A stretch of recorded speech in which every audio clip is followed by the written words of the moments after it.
We have football coaches. They had to We have cut on his ear. guys that his cancer. have done He well couldn't with hear, gas wells. and he got a bandage. He couldn't wear a Driving hearing aid, trains. so Yeah, Driving driving couldn't trains. come. She called me Driving yesterday. Only one the Told me engineer he was drunk. decided not to Oh, come. Hey, you know, one Can't bring thing him down. we're pretty proud of is we have a lot of Vietnam veterans here too.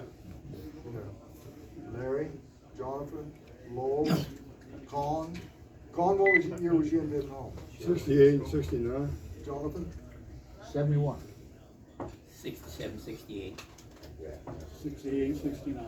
68, 69. So we're lucky there.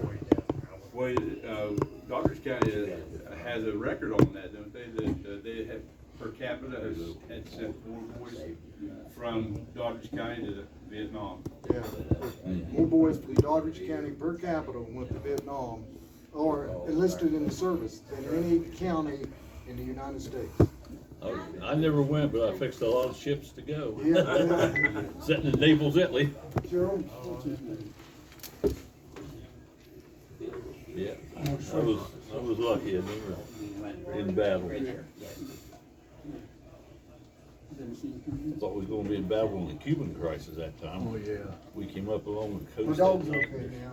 and they said that we would be lit up and shot at. They did shoot at us, a small farm. But I could've told you what color hair you had. It was so close.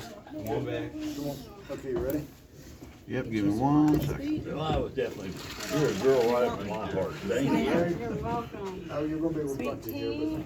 but And if you'll pass me his glass, I'll top it off he's too. gonna give you a shout. His glass, That's sir. gonna be up. I got your good side, Cheryl. And Oh, shoot. 3, 2. Thank you, dear. This is, Just filled you up. you ready? This is breakfast with Bucky Stewart and his friends, and all I have to say is how this got started was about 3 years ago during the virus. We were hunting for different restaurants. Yeah, and a lot of these people went to Coach Stansbury's breakfast, and they closed it down, so Roger Davis and me and Bucky would get together and eat them on Saturdays or whatever, and then somebody would say, well, do you know Bucky Stewart? And I said, well, yeah, I know Bucky Stewart, not like he's some hero or something, but I know him. So they'd say, well, I'd like to meet him, so we'd bring him to the breakfast. And then later on, somebody else would say it, so they wanted to meet Bucky. Everybody wanted to meet Bucky, so here's Bucky and all of his friends at Cheryl's Country Diner, and she's been real good to us and received us real well. Well, you've had the #1 country restaurant in town for several years. I don't know about #1, but I've been around for 12 years. 12 years. I was wondering, why did you get into this? I was a housewife for 30 years, and I was kind of wanting something to do because I love people, and I wanted to be around people. And I volunteered at the hospital for about 20 years, and I just wanted, the opportunity came open for me to take this over. The lady that had it before me wanted to just close down. She wasn't going to sell, and I said, I want to buy it. So I talked to my husband at the time, and we decided to buy it because I had worked for her for a couple of years, just a couple of days a week, and fell in love with my customers. I met a lot of people, and I fell in love with them, and I just, I'm real easy to attach myself to people, and I thought I'll never see them again. When she closes down, I'll never see them again. And we cried, and it was awful, and so I just told her I want to buy it off of you. So she sold it to me, and I kept her name for a while to keep my, not to confuse people, because sometimes if you change real quick, it confuses people, and I didn't want to do that. So I left it her name, and just gradually moved it into my name. And I was going to name it the Little Red Rooster and all that, something like that. As you can tell, there's a lot of roosters in here. But customers were saying, it's your restaurant, you name it Cheryl's Restaurant. So we came up with Cheryl's Country Diner, and we changed the names from Helen's Family Restaurant to Cheryl's Country Diner. And here we are, and I've been here 12 years. July 1st was my 12th year. Do you ever get this many men at one point in here that you gotta take care of? Yes, And Leah's the one that has to, usually in the morning, she's the True. one that takes care of them. Yeah. So yes, we do, and that's why this banquet room is a real blessing, and God has blessed me so much, because this used to be another business. And I only had that little area in this little middle right here and then over there. And she moved out of here and went across the road, and I thought, I'm taking this over. So we busted out the wall, opened this up, and it was the biggest blessing that could have happened, because I probably would not be open if I hadn't done that.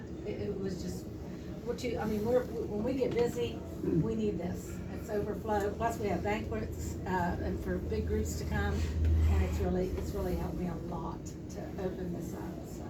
Well, I know that we've come here quite a bit, like I said, about 3 years worth, and we've always had a good time. We've always been well taken care of, and we have one gal.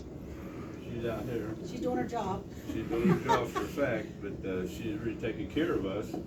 And when you come in, she already knows. The second time in, she knew what we were going to eat. I don't know how she did that, but she's sharp, and you'll see in a bit. She's kind of bashful. She'll see you coming, knows what you want to drink. Yep, right Get your now. drink ready, get you set up a lot of the time. Yeah. So, I've been blessed, and my morning people are just awesome. They've been with me, the cooks have been with me for 12 years. And she's been with me now for about 5 or 6. Awesome lemon pies. Boy, I tell you, they're awful good. Here she is. Leah.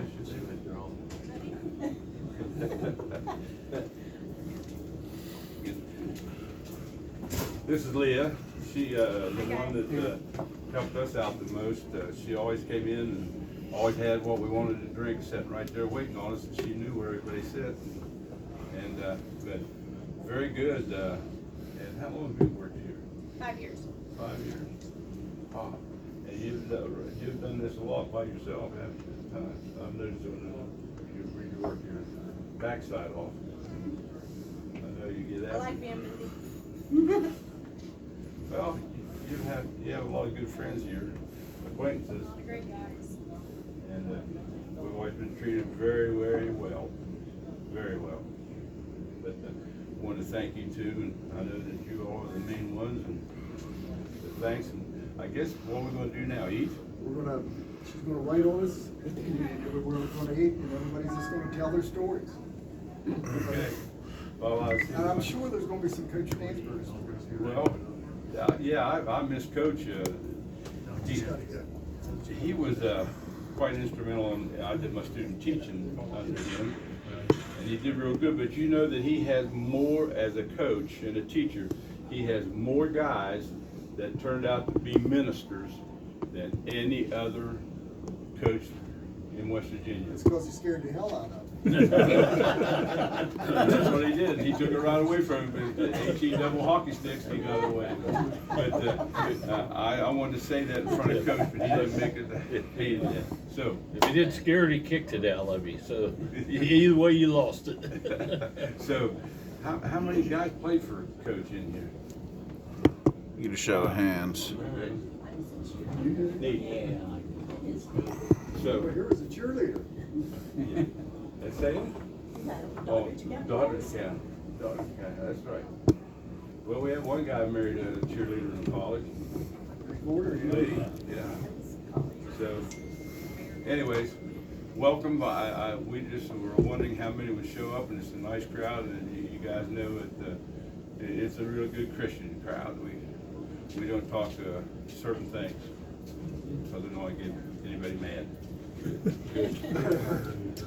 So it's Becky's story and Well, plans. you guys are thanking us, we gotta thank you guys. Yes, You I guys was are what getting ready keeps to- us all going and Yes.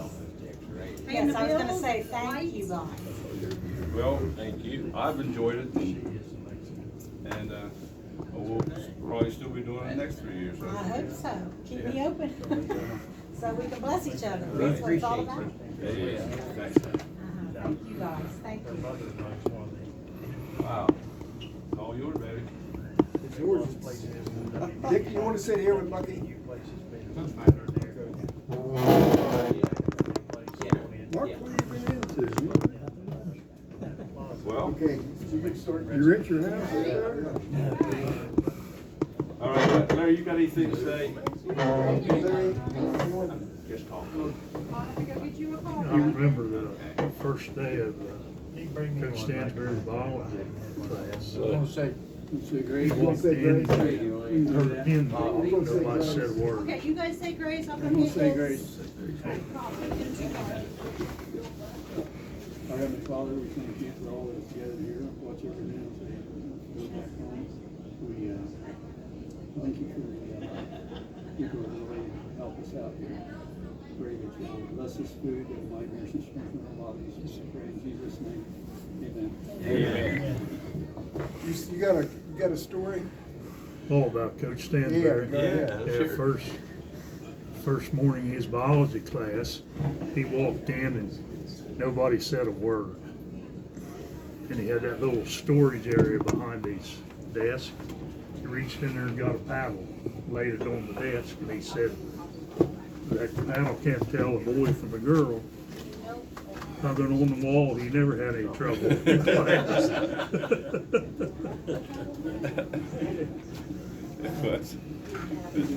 Mark, what do you got? Anything?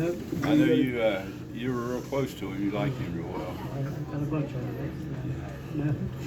Lee Porter. I want to hear a story. Okay, I'll tell a story. Two stories. One story is I was a sophomore in high school, and Coach Stansberry, after football season, got me and two other boys, and we helped. We washed uniforms and cleaned shoes and, you know, put the equipment away and stuff like that. And the dad said, "You've been hanging around Klein Stansberry so long, you begin to look like him." And I took that as a compliment. I don't know how Coach thought of it, but Coach was the greatest. Like Eddie Cutright said, it was his discipline. He would do anything to keep from getting chewed out by Coach Stansberry. And Ezra knows that. And we'd do anything to keep that happening. But he was a great guy. What we loved about him was his discipline. That's what we loved about Coach Stansberry, was his discipline. And I remember if somebody wasn't doing something right, he would get down on the line and show them how to do it right. And so Coach was best. I love him. I'd go to the wall for him, and we were blessed to have him. And that was it.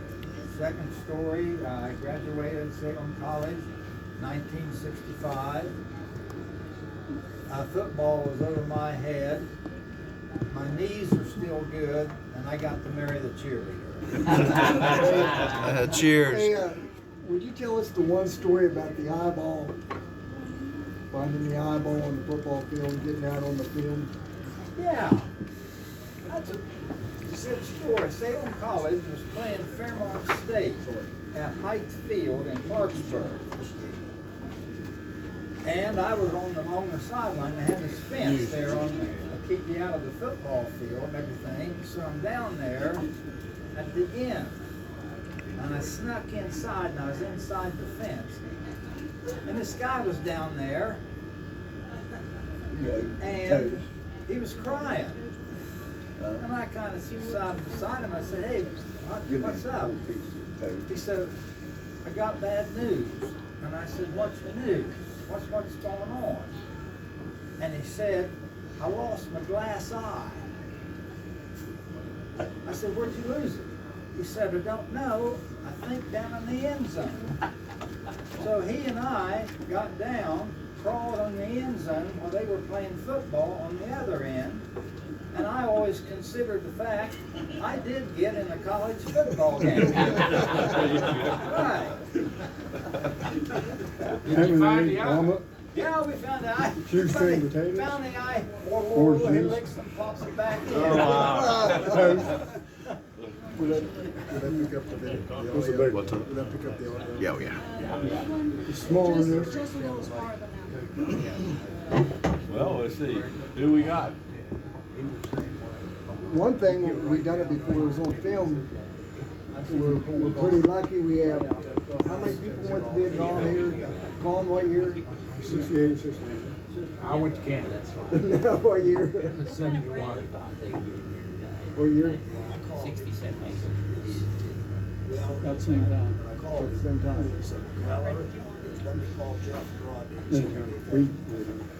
You got a story? Stansbury, I always liked and thought and respected him and still do, even yet today. And I guess he taught me a lot, you know. He always taught you he was a scrapper. We was at St. Mary's one time playing the juniors team, and me and a couple referees got into it, and they threw me out of the game. So Stansbury took over, told Stansbury, put him in the showers, put him in the showers. He said, you want him in the showers? You put him in the showers. So anyway, they wouldn't put me in the showers. I went back out on the field, or out on the court. We were playing basketball all the time. They ran, but you know, he was a discipline, like he said, discipline. I mean, he would kick you to see the britches. I've had my feet off the ground several times. Of course, I was ornery and still am, I'll be honest with you. And he was just a good leader in the community. I think he's be taken care of there. Jonathan, do you have a railroad story for us? I want a railroad story. Oh my goodness. Well, I know. My sister Janie Ellen used to live on the railroads down in New Martinsville. When he'd go by, he would make sure he gave his horn at her. Oh, I did. Did you blow your horn at the window? Oh, I just took candy off the kids. About a Western You omelet. did? Yes, I did. How long did you work for that? 35. This toast. That's why they weren't on Texas. Yeah. Oh, wait. Stock went down. Yeah. Hot sauce. He used to go through Ravenswood too, and I Well, I just stop hot at sauce. Mall Perry's, Right, stop the train, walk up there and have the buffet. good story. We got some more here. Larry, you got any stories for us? You don't have to be a Christian. Yeah, You get Larry there. If you guys want to actively move it too, no back and forth. Thank you. Talking about Stansbury, you guys talk about all the how tough and everything he was. I'll tell the humanity side of his story. I didn't have a nickel to my name when I was a kid. Stansbury would take me to cross country meets. He would buy me food. He would drive me home at night. You know, and you know, I had nothing. And you know, he took care of me, and I still try to take care of him today if I can help him out. But no one saw that side of me. You know, he was always helping me out. Like I said, I'd be hungry, he'd buy me a milkshake, you know, whatever. And the other thing was, he wanted to kick me because we ran track and I wouldn't pass my brother on the first. I remember Yeah, I afraid he would. I've seen that a lot. This doesn't have to be Stansbury stories, it can be any story. Yeah. Well, Larry? When I got hurt in Vietnam, first thing that I got from somebody was from Coach. And it was great just to know that he cared that much for me. And he's been that way ever since. Jim Howard, do you have any stories? You don't have Yes, to- sir, you don't have I to do. be Stansbury. I want to hear some stories. Well, I retired a few years ago, and they asked me who I would want to speak at my retirement dinner. Of course, the first thing I thought of was Klein Stansbury, because when we were in the LKC, Klein was famous at speaking and making everyone laugh, and he was just wonderful. And he and I didn't really coach against, I guess we did in track, we coached against each other in track. But I don't think Spitzer played Doddridge much in his term. But anyway, so I retired from being the AD at Parkersburg High, and they asked Klein, my wife arranged that, if she called and probably talked to Mrs. Stansbury. And so Klein was talking to his wife about it.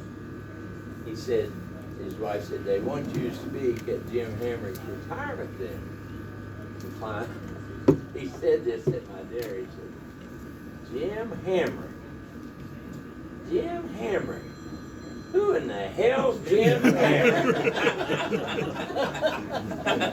So I knew I was in trouble with that. He didn't even know me, but he was there talking. Oh, he knew me. He was just letting it go. Sure. Most famous story ever was in the LKC and Klein Stansbury was when they were hosting the LKC track meet, maybe for the first time, back there in the early 70s. Doddridge had a track, and not many LK schools had track.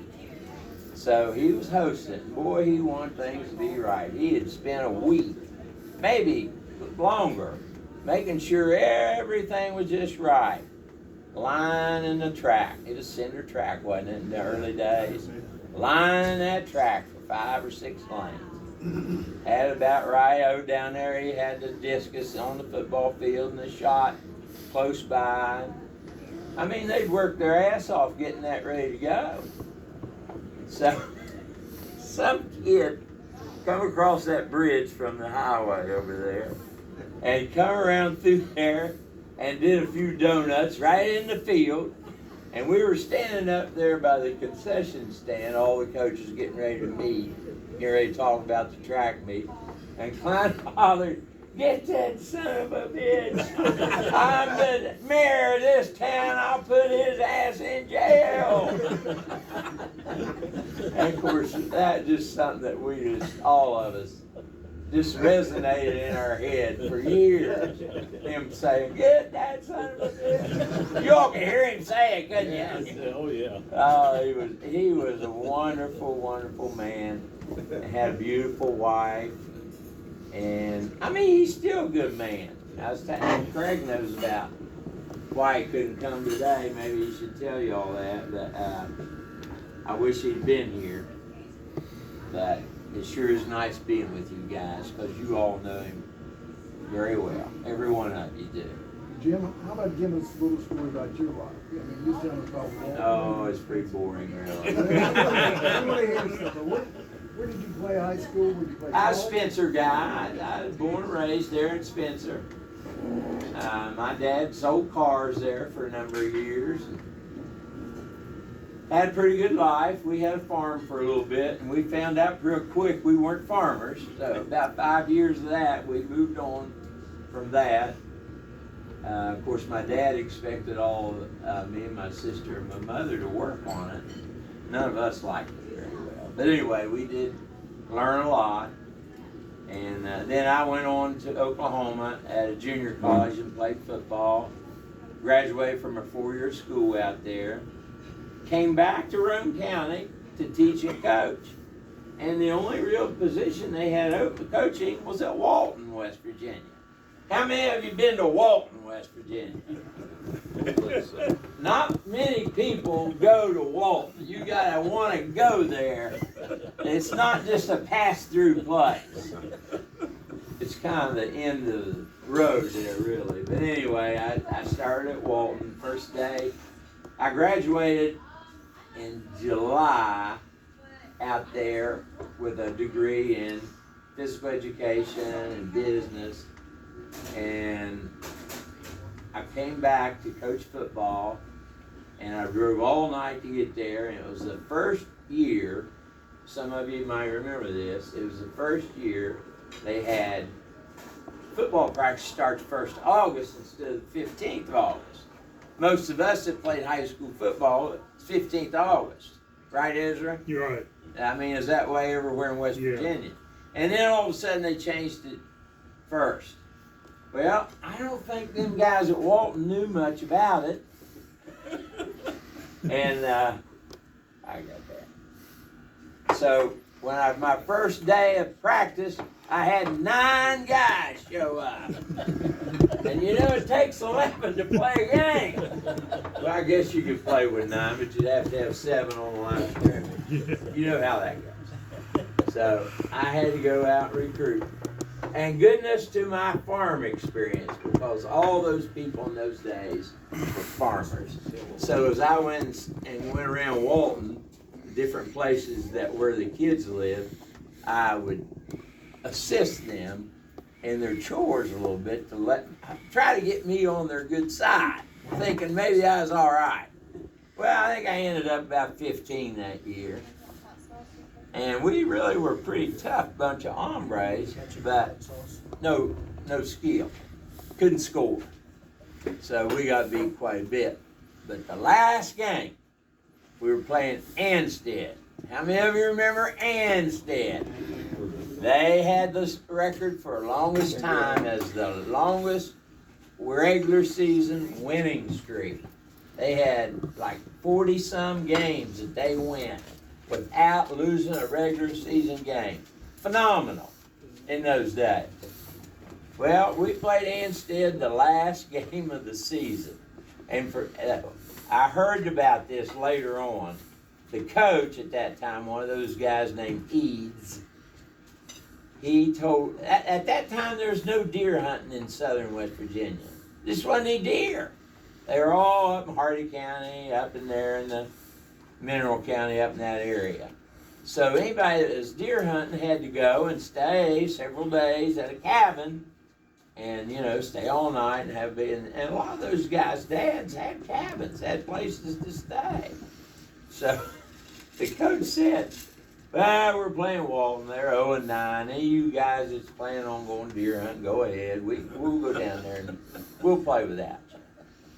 So they still brought 30 kids down there. I probably at that time was down to 12 or 13. And we stayed up with those guys for some reason. This luck was on our side finally one night. And they were ahead of us 18-13. I believe 18-14. And the last play of the game, that I had a play called, and a quarterback faked and went the opposite way. Not what I called, but he scored.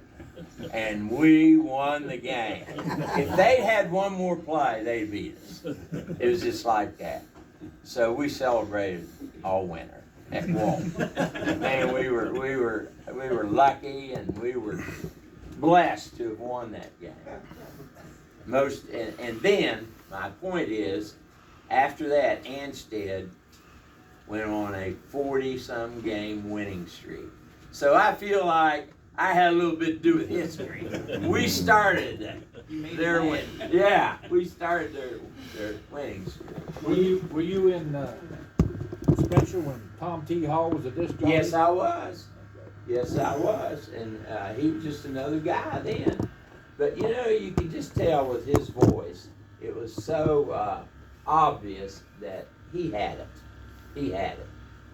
And where's he from? He was from over in there. Kentucky. Was he from down in Kentucky? Okay. Over, yeah. What did you do after Walton? After Walton, I went to Spencer and stayed there for 20-some years until school closed, and that was a sad day. We consolidated with Walton and made Roane County, and I never did like that very well. I thought we gave up a lot more than Walton gave up. You had a state championship. What year was that? Finally had some boys that would listen to me, or maybe they didn't listen to me. What year was it? What year was it? What year was your state championship? 91. 91. Yeah, we were in the state championship game 2 years. I lost the first one because of bad coaching. We won the second one because we had good players. So that's usually the way that goes. A coach really, anywhere, and you all know this, Bucky, a coach gets too much blame when things go wrong, and they don't get enough credit when things go right. That's correct. What did you do after Spencer? Well, after Spencer, I went 2 years over to Braxton County. I was a principal over there for a while, and I really enjoyed that. But then when Mike Hayden left and went to the secondary schools, I moved in, I applied and got that job. And that was kind of controversial too, because I wasn't a big red, but I soon became a big red and still am a big red. So I retired in like 2006 or 7, somewhere in there. They call me back to sub all the time, so I feel like I'm part of it. That's it. Billy Joe Turner, give us a Gilmer. Sorry to talk so much. No. Well, I'm a Gilmer County boy. I was born and raised there. I went to school there, graduated from Gilmer County High School. And at that time, I had no idea what I wanted to do. This guy came to me, his name is John James. He said, "You want to be a teacher? We need men teachers." I thought, "Oh my." All I did was make the grades to play sports and go fish and hunt and stuff like that. I didn't think I'd ever do it, but I did go to college and got a teaching degree. And when I got out, I went to did my student teaching in Burnsville, West Virginia. I went to school along the road there. When I got done, I knew it was my calling to be a teacher. So I went back to Gilmer County, and I was a coach there until I retired in teacher. Had a lot of great teams, great players. Teachers are wonderful. I had many friends there. And after I left there, after I retired, I went to Lewis County. I sat there for a little while. Made a lot of friends there. And then I've got grandkids here in Parkersburg. I've got 2 daughters that live here, and I got grandsons. And listen for this name, Turner Garrison. Turner here. He is, well, they named Turner Garrison after me. And he's the quarterback at South, middle linebacker. Listen for his name. They should have a pretty good team this year. And for our stories, I'll tell you 3 stories, and I'm going to tell Doggertron since you told one. He was a track meet, and I remember Coach Stansbury too. I remember seeing him work. We talked. Not like I don't know him like you did, but I thought he was a great man. But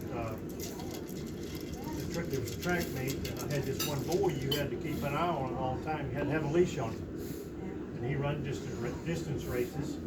Well, first call came, and I started looking for the boy. I couldn't find him. I was walking everywhere. Second call, third call, he wasn't there. Gun sounds, race was on. Went down the street, and when we come around that curve, there he came. He entered the race right on the end of the track and ran it. Now, if you wonder what happened to him, did he win? No, he didn't win. He didn't place. He got disqualified. So that was one thing.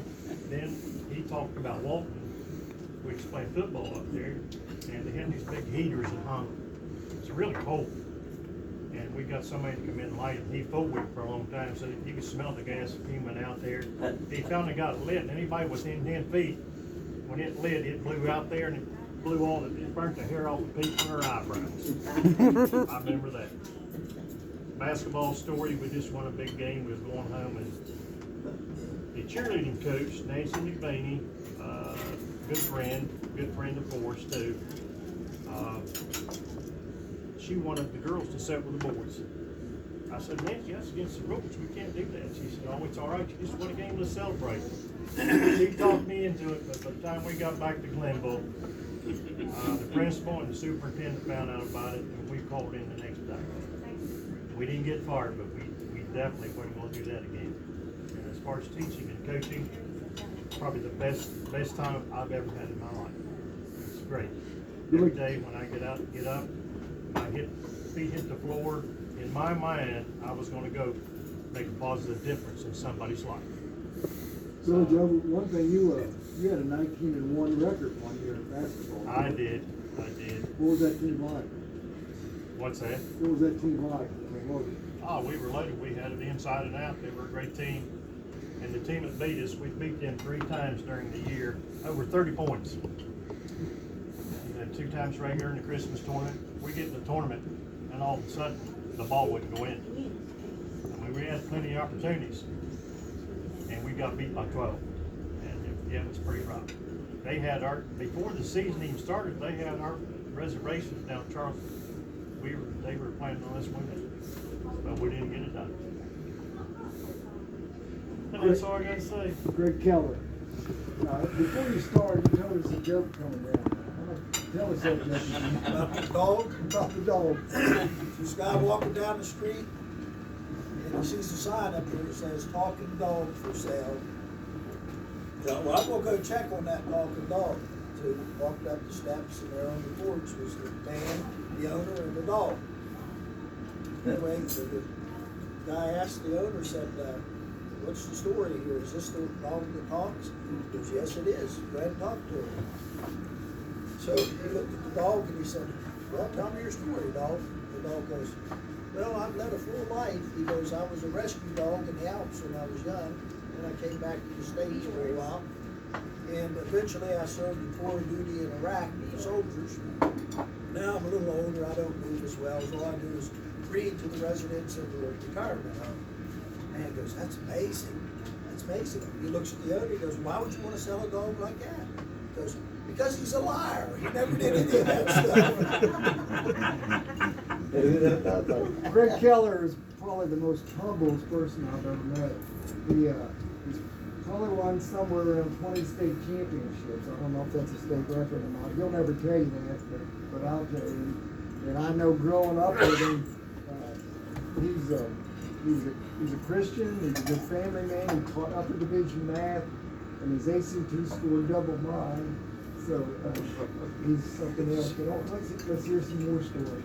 Well, I'll tell one on Heavy first. I've always known him as Heavy. You gotta imagine Heavy in the 8th grade. He looked just like that, except he was bigger. He really hasn't changed much. He already looked like a man. I was kind of afraid of him, but I was a year older. But anyway, I got to know him in high school. In fact, he was the kicker and I was the holder. And I was kind of a utility player.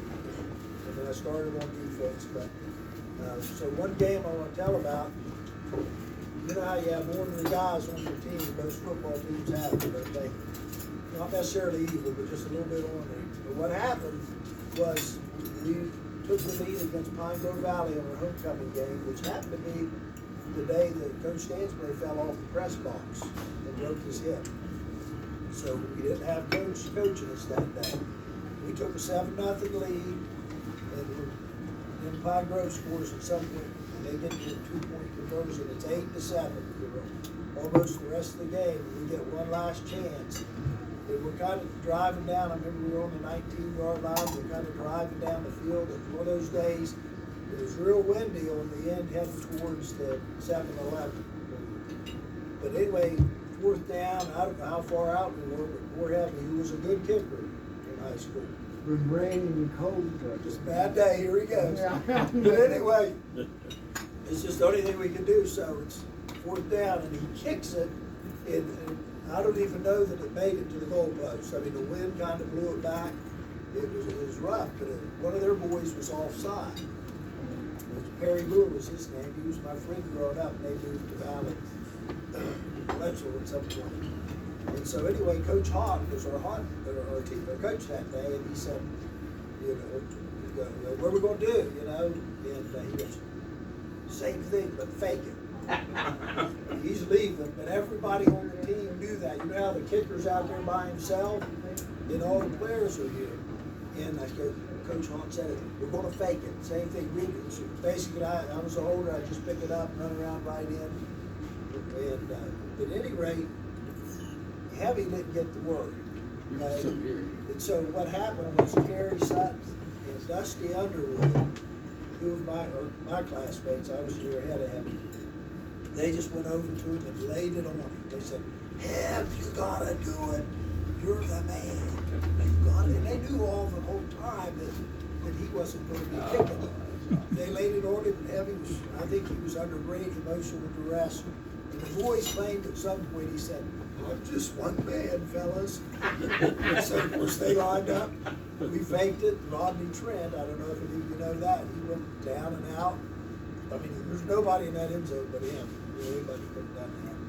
Threw it there, we wound up winning the game. But it was funny how we torture our teammates sometimes. Remember that, Heavy? Yeah, I felt like peanuts or whatever. Did you not know? I didn't know. When Lucy moved the ball. When Lucy moved the ball. Lucy took the ball away from Did I try to swing at it? Yeah, I went clear through. I mean, it's his time to talk, but I would tell you a story about him. We went through the first 2 weeks here. We set up your offense. You work on offense and offense. Of Craig, what do you weigh, 135 When? in your senior year? Senior year, And anyways, then we start setting up the defense, and coach calls people out there. I think I was a defensive end or a linebacker, and then got down to the very last player, the 11th player. He's throwing them uniforms, and he says, "Keller." And he threw the uniform at her, and he said, "I sure as hell didn't think you was ever going to start." That was my junior year. Junior year? Yeah, Okay. 127. 127. Well, Okay. I have a story about Clyde Stansberry too. Okay, well, Craig's gotta finish up his. Craig, Oh, okay. tell us your I thought history. he was finished. Tell us your I history. will tell you, that's all I say is I coached for, well, I taught in Tyler 4 years before I started my teaching career, and I came back and started coaching girls basketball, wound up coaching all kinds of stuff. And, but I coached until this year, my last year, and, we just had a lot of success. It's due to the athletes and the grace of God, because I'm just like the rest of you, just came together there for us. We had a lot of success. Made a lot of mistakes, but a lot of things. Jim Hammer, if he's got 20, he's not gonna tell us. State championship, would that be a record? I am curious. I am curious. How many championships you got? Well, I Coach never Keller? won any, but the kids that I coached won 18. Is that a state record? Yeah. I don't know. I mean, yeah, it did not, it's right in there. Okay, now, you guys might not know it by looking at him, but this is Coach Stansberry's oldest son. Yeah, well, I can tell you several stories. One of their refereeing varsity games, and so Coach Stansberry comes to me. He said, "I think you can handle our grade school tournament." You know, I was just wondering, well, he said you can handle the grade school tournament. I didn't know that all the schools in the county, you know, they had this big grade school tournament. Yeah, I was getting the pancake And, in and Western they had Office it at the high school. also. So I Is that his? got It's asked Western to Almond come too? up and referee. Grade school tournament. And I mean, I'm it's, still it's, growing boy. I mean, it's just something, people come out, and I remember, he said, I never heard of Big Isaac before, and Sedalia, never heard of places like that. And he said, well, he would, you know, let people know that I was coming up there to referee. Well, fight broke out. And I said, well, Here's your Western Omelet. I think it was between Big Isaac and You Sedalia. got a West, And, Oh, no, and he's got I homemade used to take toast, that would be you got how many my toes? son with me Sorry. to go referee a lot. Sorry. I'll share with you. And He's got how when the fight broke out, you know, I grabbed my son, and you know, we headed for the locker room. And Clyde came out, and he hollered. He said, "Hey!" You know, he said, "Get up there!" And he just went fingers like this, and I don't know, you know, what happened, how the fight broke out or something. I said, I don't know, you may remember that, but I was always treated real good wherever I went, up in Dodgers County and Ritchie County, went to Spencer. That's how I met Hammer down there, and played checkers. Did you do any college games? Yeah, I did the West Virginia Conference, and I did Mid-American Conference. Did you do any Big Ten? Now I do it in Big Ten. And the guy that I used to work with some was, I've probably heard of Ted Valentine. And he was refereeing the Marshall in the West Virginia game last week on TV. Saw that. And Logan. Oh, Referee down there. Logan, I refereed when Randy Moss and they had Gator was playing. And it was the same thing. They told me, they said, get there a couple hours early just to get in. And when I went in, it was probably half an hour before, at least before game time. The place was tight. They had to save the place for me to park. it was something to go down there and referee those games. And I mean, and they was kind of rival. I think that was the same year with DuPont and Logan. And boy, they treated me well down there. Every place I went down there. Willie Akers down there, man? Yeah, Will Akers, yeah, Will Akers. He was the one that hired him. Yeah, he saw me ref. I had them when they came to Parkersburg High School, and he said, "We'd like to get you down low." I said, "Well, just call me sometime, let me know." And I just they had this Catch up, please. and great players. Thank you, sir. Okay. I went down there. It's all right. And, Griffith, I think. Nobody will forget him. He was a football coach. Yeah, but Porky, his wife, I used to work with, and yeah. She's the one that killed him. Yeah. They hid in Myrtle Beach. They were beautiful, beautiful ladies. But I had a lot of good times working in the LKC. It was Going back to fights at the grade school game. He's the one that started them all. Started them. Remember that? I'll tell that story a little bit. Was playing big guys, and this guy, he was a preacher, good family, great people, but he didn't understand basketball. And I was bigger then than I am now. We had 115 pounds, and we was undefeated. And was playing big guys. If the Danny Stickle didn't play in the December tournament, and Danny was a really good player. And they were beating us, and there was like a minute left, and I went over and picked this boy up. He was little, and it was intentionally fouling. And I picked him up, put him down, and Dad's clear up in the top of the stands, and he didn't understand the concept of just stopping the ball. He came clear out of the stands, and he was coming toward me. And I went back to our bench, and Coach got him and took him over and put him on the three board education members' lap. It was Chuck Michaels and Robinson, and I forget who the other was.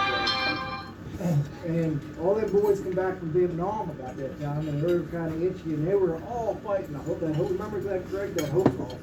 That was the worst fight I ever seen. Coach made a good interception there. Oh, he did. Right before you. And it wasn't no animosity here, and nobody was mad at the father. It was just, he didn't know the concept of stopping the clock. Maybe I don't think I went over. Didn't rough him up or anything. I just went over, picked him up, put him down. Stop the clock. Hey, Lee Quarter, I want to hear your PEIA story on Coach Stansbury. You remember that? What was that? Where he was trying to get in short, he was getting physical. PEIA, people don't know, stayed in short. Story goes, one evening Coach Stansbury came home, and he and Betty were having supper, and he said, "I'm thinking about retiring." And Betty said, "I know you've been thinking about that. I think that'll be fine." He said, "Well, I think we will." She said, "But now one thing, before you retire, while we have good insurance, I want to get us a physical. I want to get a good physical." Well, many years with Betty, he knew sooner than later he was going to have to get a physical. So he said, "Okay, make an appointment, get a doctor, or go to the doctor, and we'll do it." So the day came, and they went to the doctor's office. And they went in, and so the lady said, "Have a seat, we'll be with you shortly." And so Betty went in to have a physical, and so she did. She had her physical, and she was doing well and everything. She came out, and she said, "Klein, doctor will see you now." So Coach goes in, and he said, "I understand you're going to retire, Coach." Coach said, "Yes." He said, I'm going to retire, and the reason I'm here, Betty thinks we needed a physical, everything. And Boy, he said, Betty's fine. He said, and your health is fine too. And he said, by the way, Coach, do you have intercourse? Coach said, damn, I don't know. He said, do you mind if I ask Betty? Doc said, well, I said, yeah, I think you better ask Betty. So, Coach is in his underwear and he comes out in the waiting room. And he said, Betty, the doctor wants to know if we have intercourse. Betty jumped up and said, Klein, I don't know what I'm going to do with you. The last thing I told you before we came in, it's Blue Cross Blue Shield. True story.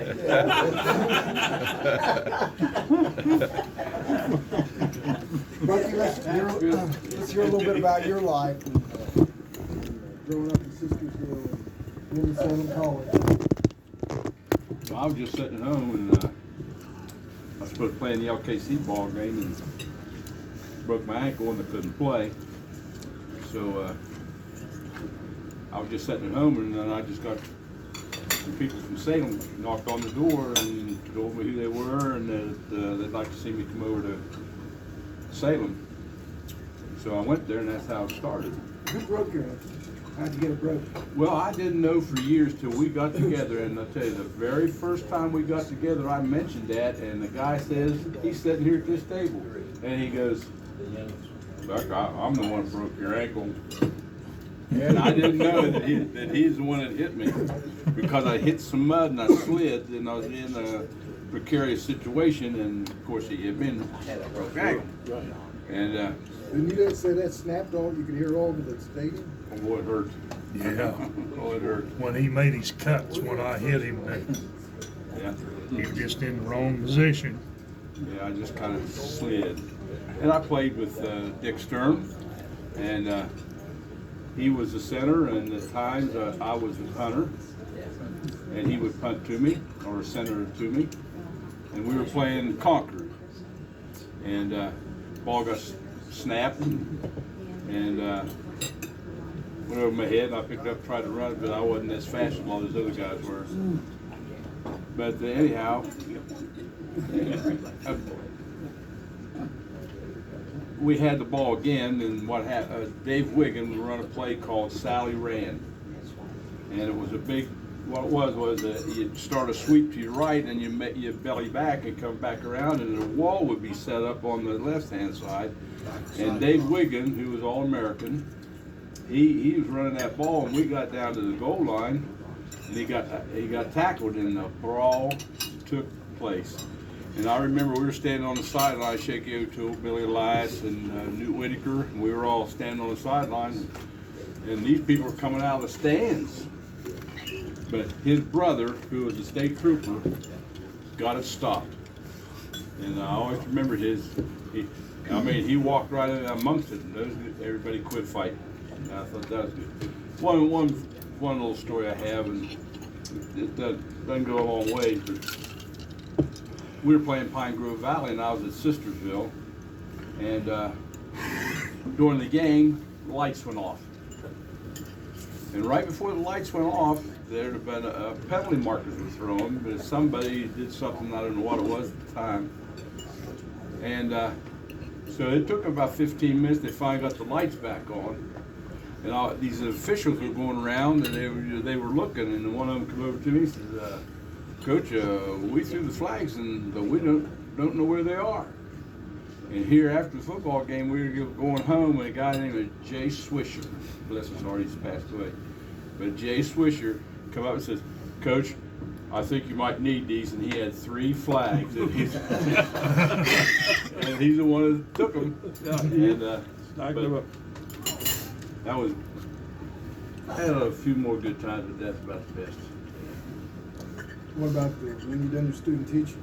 Oh, talking about Klein, and I did my student teaching, and then I tell you, I knew he was a legend, and I was just so tickled to death that I was going to get a chance to be under him. And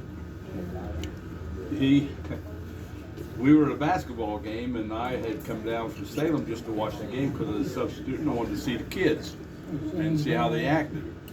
And all at once, up in the stands, a disturbance started, and boy, up in the stands he went, and he collared this guy and had him on the back of the shirt and the back of the pants, and out the door they went, and he said, "Don't." He told the guy, said, "Don't you dare come back.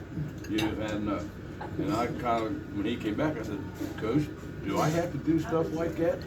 He said, "No." He says, "Only a certain few of us can." He says, "You just watch me." And so and I watched him. That was Klein. Yeah. That was it. Let's hear a railroad story.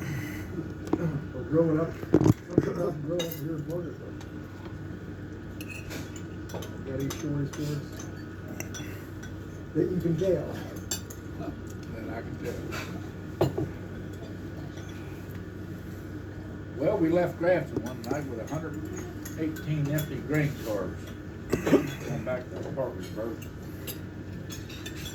We'd won a half gallon of Canadian Mist on the tip board at 120 Club in Grafton. The engineer and I, we drank most of it. And it was raining.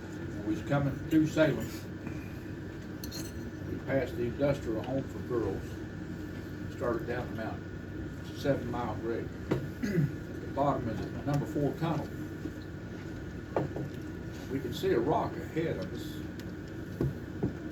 It was big, but it wasn't all the way on the track. It was close to the tracks, but it was closer than we thought.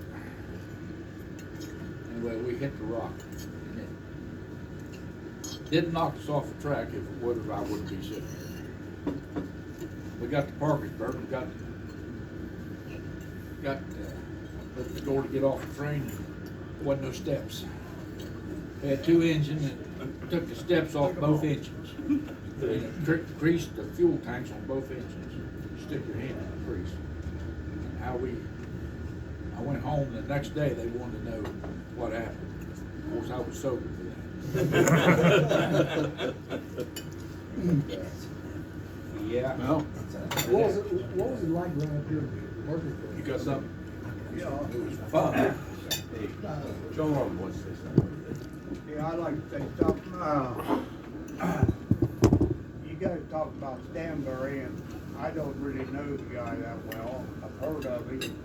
I am from Sistersville. Bucky and I are cousins. I'm a couple years ahead of Bucky. But we had a coach my first 2 years, freshman and sophomore year, at Sistersville by the name of George Straker. Maybe some of you have heard of him. And I always was told that he graduated from Salem College about the same time Stanbury did, around in the middle 50s, maybe early 50s is when he graduated. But Stanbury was, what he told me, was a pretty tough guy. He'd get in there with players and show them how it's done. Well, Strager was of the same book.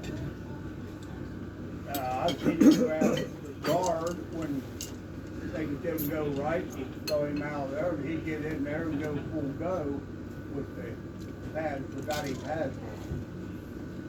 Well, we had a West Virginia guard named Gene Shute, and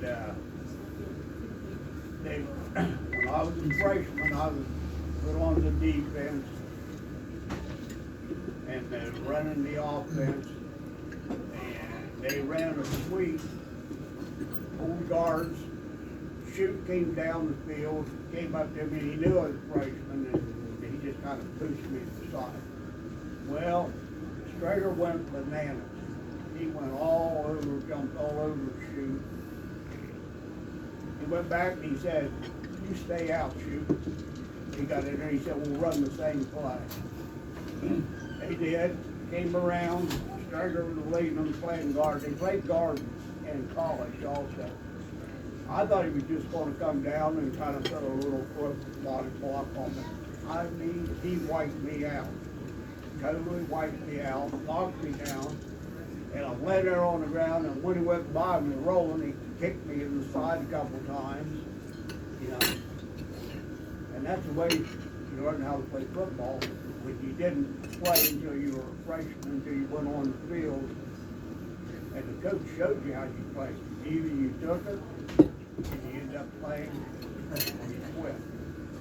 But anyway, he got a kind of connection there because of being Salem and knowing Stanbury and Trevor was the same model, same kind of coach. I can match you a little Craig probably remembers this. They were putting the 4 lanes through Doddridge County and we couldn't practice in the field. And we went down 18 and Love you practiced too. You take care. the cattle field. Take care. It was doing the punts. And they kept getting through on the punter. I don't even remember who the punter was. Dude. Anyways. Hey Dick, don't believe yet. Dick, just 1 minute, okay? So anyways, coach started screaming and yelling and cussing, and he threw whoever the tackle was out and got in there. Do you remember he was blocking? And he didn't have a helmet on. Mike Jett went over and said, "Coach, at least put a helmet on." Oh my God, he went crazy. Remember when he went crazy, he was screaming and cussing, "I don't need a damn helmet." Veins popping out of his neck. Yeah, Dick Stern, you need to tell us some stories. Well, a nicknamed Buck Blister called Buck up and said, "Let's go down to the North South game. I'm coaching down there. I want you to come down and help me." He bailed out and showed up after the work was over because he had a heart attack. So we're going to name him Blister because he shows up when the work's over. Fortunately, we had a guy with us named Steve Lowe. Steve picked up on Buck's problem, took him to the hospital. Didn't give him a choice, just said, "You're going." And fortunately, I think they did some stents and so forth. Treated well. But we were very fortunate to be able to keep him with us. Thank you. So we thought, sure, we're going to lose him. And the kids thought so much of him, they brought him down from the room in the hospital down to the lobby so the kids could shake hands with him before the game and stuff. And he was still in the hospital. It was kind of tore the kids up that something like that would happen during that period of time. Probably the funniest story that ever happened to me was I played beside a guy in college named Al Tarquinio. Some of you may know Al. And I played beside Al for 3 years. And Greenville had a boy named Vincent Post, very good middle guard. And I think Vince had been in a car wreck or accident of some sort and hurt his leg. So Vince was going around and he was tough. And he was also dirty. I saw him kick a kid from Concord in the face and his cleats just rattled off that helmet and stuff. And he'd look around like that to see where the officials were before he'd do anything. He'd kick you or whatever. So something happened to Vincent's leg and he went limping off the field and carrying his helmet. We were in an open huddle. Tarquinio starts yelling at him. "You big pussy, I thought you were supposed to be so tough," and all that kind of stuff, trash talking him. I said, "Al, shut up, let him get out of here." He looked up and said, "Why? I don't have to block him."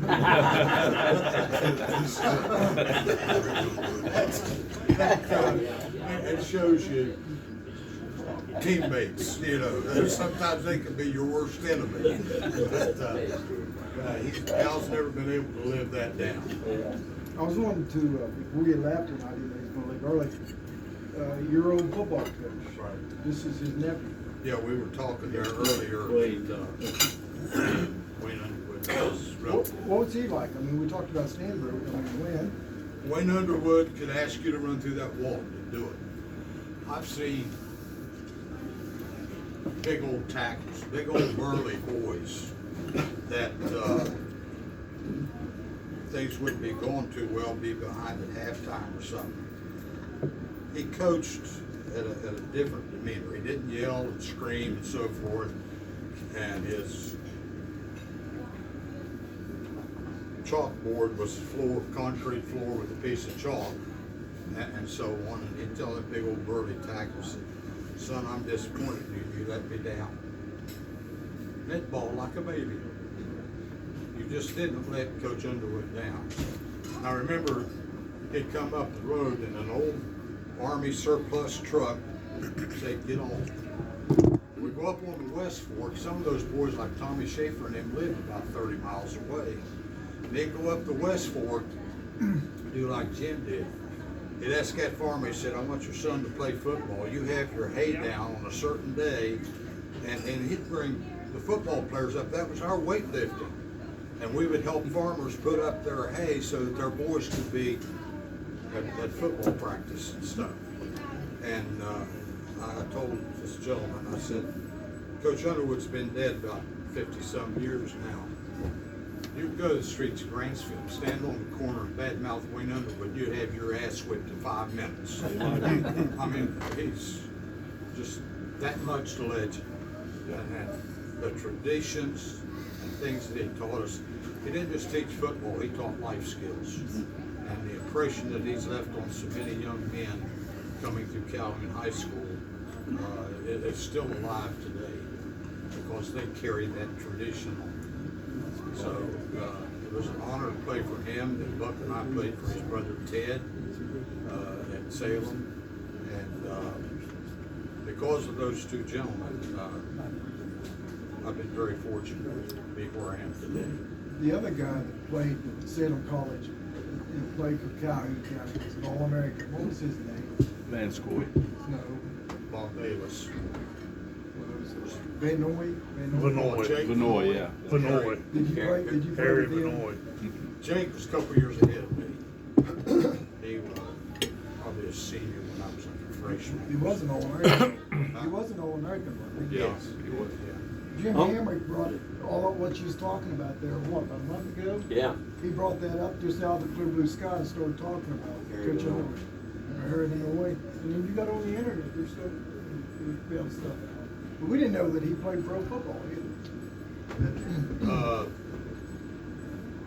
Who did he play for? He played for Cincinnati and Cleveland. Yeah, back them years. I'll tell you a little story about his moral. He ran out of cigarettes one night. He went up in Grantsville to get a cigarette. All the stores is closed, and his son was with him. He said, "Well, Dad, the bar's open." He said, "They got to sell cigarettes in there." He says, "I can't go in there and buy a pack of cigarettes." He said, "Somebody's come see you coming out of the bar. They didn't know I just bought cigarettes." So he did about cigarettes. I mean, that was, yeah. He was a great influence on me. Well, how did you get from Calhoun County to Salem? I was working at Consolidated Supply Hardware Store, Southern States Feed Store there in Grantsville, driving a truck, and I just graduated. And laying there one afternoon, it just made a run, and came back in Sunday afternoon. Coach Underwood and his brother Ted pulled up in front of the house. My dad had a heart attack, and I wouldn't want to go to school or anything because of Dad's situation, trying to work and help him along and stuff. And Coach Underwood and his brother Ted came and wanted me to come to Salem. He said that I had a week. I was supposed to report the next Sunday, just that quick. So I went up on a Sunday and went to Salem. Had to pay $125 a semester, I think, student activity fees. Yeah, that's about it. Cheap. That's about all we had to pay. Dave Wiggins at Tarquinio said that I was the smartest kid around because I went through 4 years of college, never bought a tablet, a pencil, or a book. Well, if you had something, you'd switch off and you had this class, so Buck and I'd share an anatomy book or whatever, guys just shared together, and I can't understand it to this day. I lived 2 years with a German lady, and then Coach Underwood went to the old funeral home and had what they called Tiger Hall. Can you imagine you and your wife living downstairs, 21 football players living in that same building with you. Man, you know, the patience he must have had that's to put up with us. We did a radio show about 5 years ago with Buckwheat Smith. Buckwheat Smith mentioned your name and living there, and he said you was one of his best friends. Yeah, Buckwheat came from Tyler County, over Middleburg, and I'll never forget, I was a center, and he was a quarterback, freshman quarterback. He took the snap and get the ball to the halfback. I looked at him, I said, "You're gonna have to get the ball to him, you're not in high school anymore." I think what happened, he got his feet tangled up or whatever, but yeah, Buckwheat lived there in the dorm with us. Two of the best diesel mechanics in the world come out of Grantsville. Chuck and Lou Smith. Chuck and I went to school together. Chuck and Lou Smith was the two best diesel mechanics out of Grantsville. Their dad had a junkyard here. Yeah. Well, he had one of the few milling machines around too. Herb was a good mechanic himself. What was some of your coaching career? What was some of your coaching career? You know, your coaching. Where all did you coach? I was very fortunate. I spent a lot of years with Fred Taylor. And Fred and I worked together very well. Fred wasn't a great communicator. And I would ask him, I said, "Fred, what are you going to do today?" And he said, "Well, I'm going to put in 60 series pass series." Well, that told me I had to get my lines ready for various pass blocks and so on.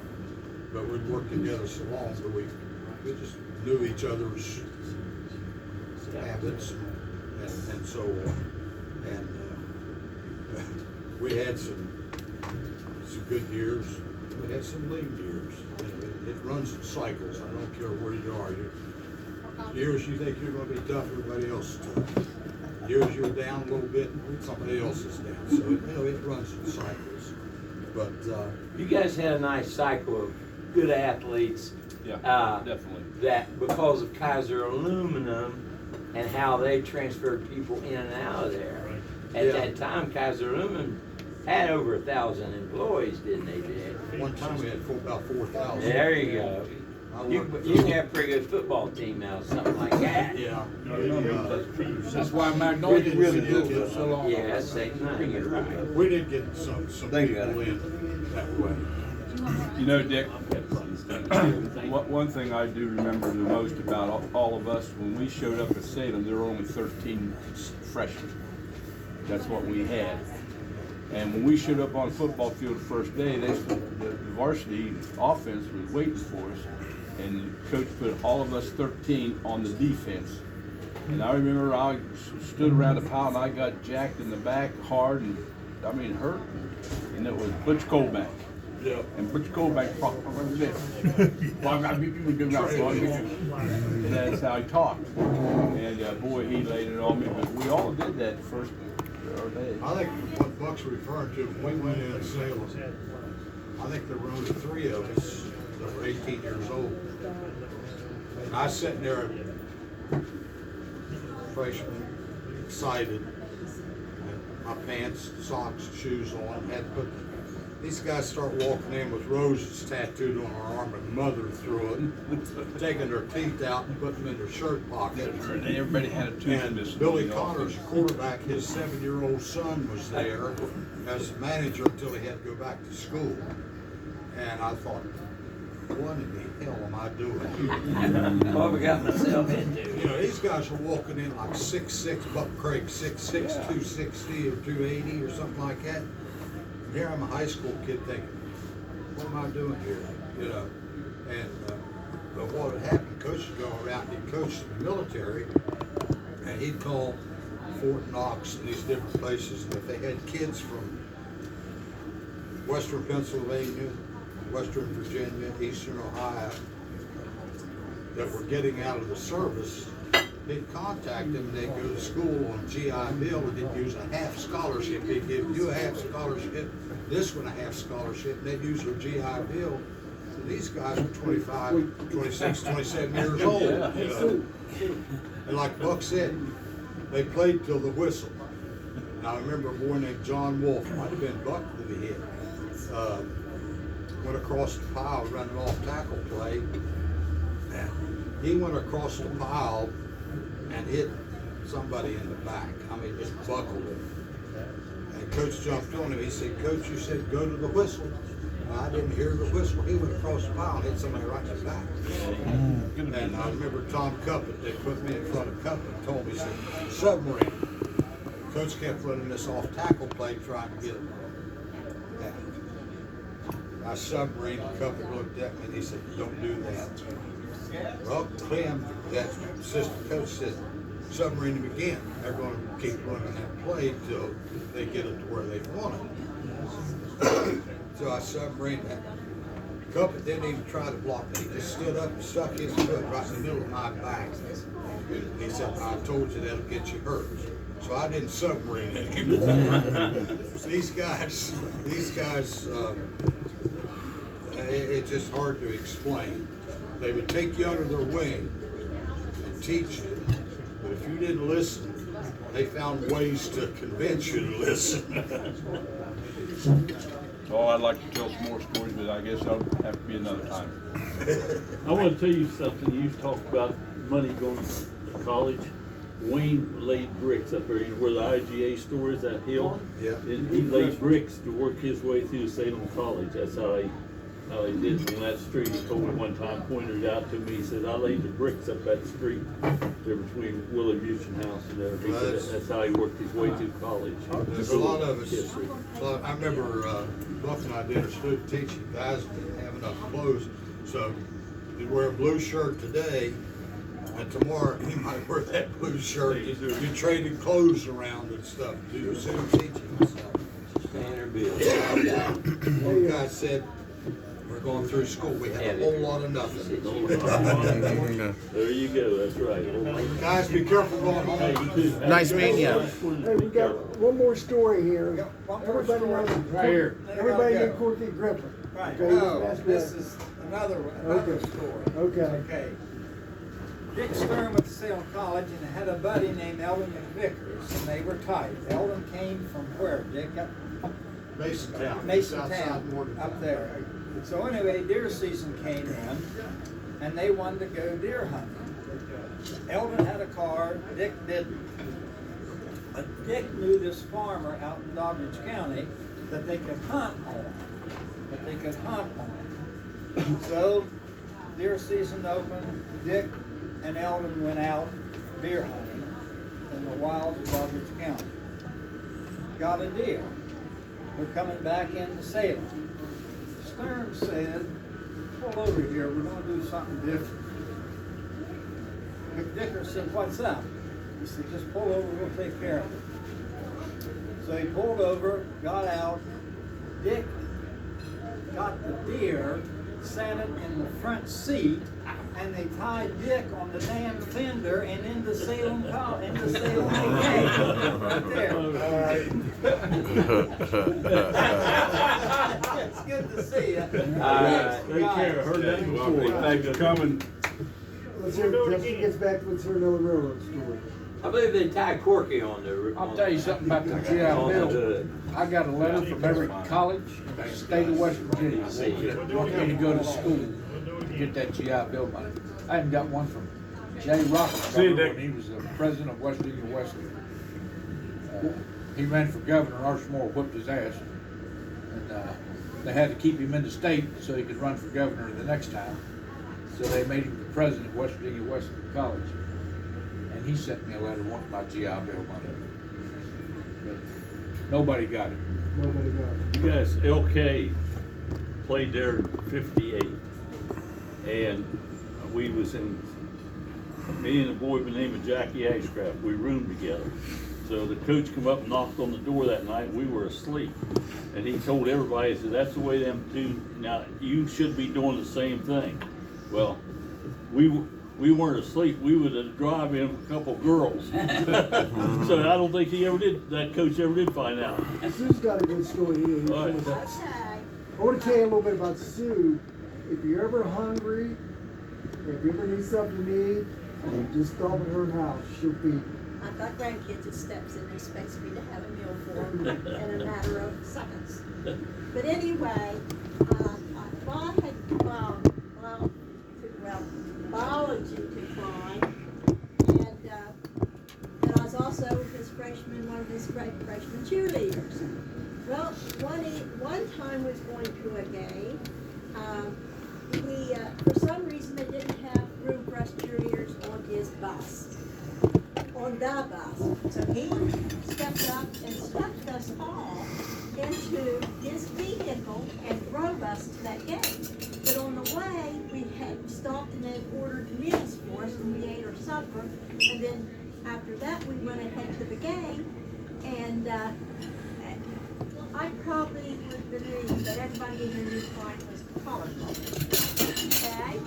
And anyway, he put us all back in his car, and he was gone, and he ran a red light. And of course, we got hit. And he was all upset, but he was most definitely upset about getting to the game late, and he was trying to hurry up the cops and everybody else to get the legalities settled so we could get to that game. And he did a good job about that. His car was not disabled, so he drove us the rest of the way to the game. And he also had a whole big bunch of really good freshman players that year, and his team, I'm pretty sure, did not lose a game, not one game that year. He had 199 wins, and the last game would have been 200 wins. We was playing Gilmer County. We had a chance in the tournament to win it, and we were ahead. But one of the players, I don't mention his name, it was a tournament, and he looked up and it said home and visitors, which was backwards. We were the visitors even though we was at home, and there was 20 seconds left. Kenny Copeland was the coach. Gilmer County. Yeah. He was excited. We was up on point, and he threw the ball 20 feet over my head because that went in the basket, which he should have recovered. Yeah. They got the ball, went down 20 seconds, scored. So he had. But this year, where I cheerleaded for that team, I'm pretty sure he was undefeated. 199 wins. We had a chance to win the 200th win, and we didn't. Yeah. Oh wow. I got a question for Mr. Hammer. Yes. I saw a rock in Parkersburg. Is Parkersburg the city we're in? Does it have more state championships than any other city in America except for Valdez to Georgia? Yeah, well, what that's about is ESPN was choosing the city, not the school, but the city that had the most. We have 3 high schools in this city. Yeah, yeah. And we lost out to Valdez. Valdez to Georgia. We were second. Come in second in America. In 50 states. Yes. That's pretty darn good. It's almost unbelievable. Yes, it is. Larry, let's hear some more stories.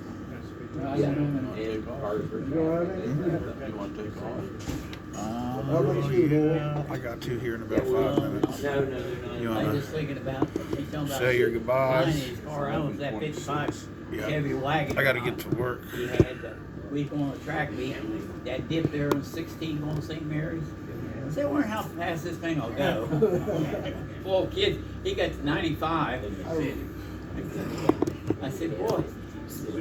But yeah, he said, I don't know how fast this thing will go. He floored down that dip. Colin, do you have any stories? No. Tell us something about West Union growing up. No. I don't remember. You don't remember? Harry, I got one more 2 story. egg breakfast. It's about people that we haven't already talked about. Some people I coached with, having relationships. You wouldn't have to be a coach, but you know, got to meet a lot of different people through the years. And I'm liking this, some people I kind of knew that didn't really know well. So one time, you all know most of those people, Rick Coffin, and Danny McConnell, and myself, he was taking were in us the war room there where we hung out, you know, time period or whatever. Has School. cars on the burn. Smith. I wonder what people really think about us coaches. Because He wasn't the greatest It's a driver. profession where most people think they can coach by the way. Maybe they could, I don't know. But Rick says, Who's that? I would ever Yeah. for sure. You ever ride with his dad? No, I never did ride with Because his they're dad. probably They said he was wouldn't really worse than Klein. Oh, yeah. I came hunting with him all the time. Oh, did you? We was going So down he said, Yeah, I said, we well- were going down Jacko Hill one night, that's when they first got up in his He rubber said, well, boots. what Hunter called them learned jack how boots. they feel about us. So finally we And he decided- was finally put a shoe in, and he got that boot up in the accelerator and the brake, and he was all over the road. That's when the road still went there. Man, I'm dead. It was all over with. Hunter, they lived out in Hazel Green. That's where Hey, Hunter was raised. this is the end of Bucky Stewart and his friends at Cheryl's Diner. Okay? Bucky's friends. Hunter got drafted in World War I. He walked from Hazel Green to toll gate to catch the train. Train, yeah. What do you think of that? Yeah. Oh, yeah. That Hunter, I tell you.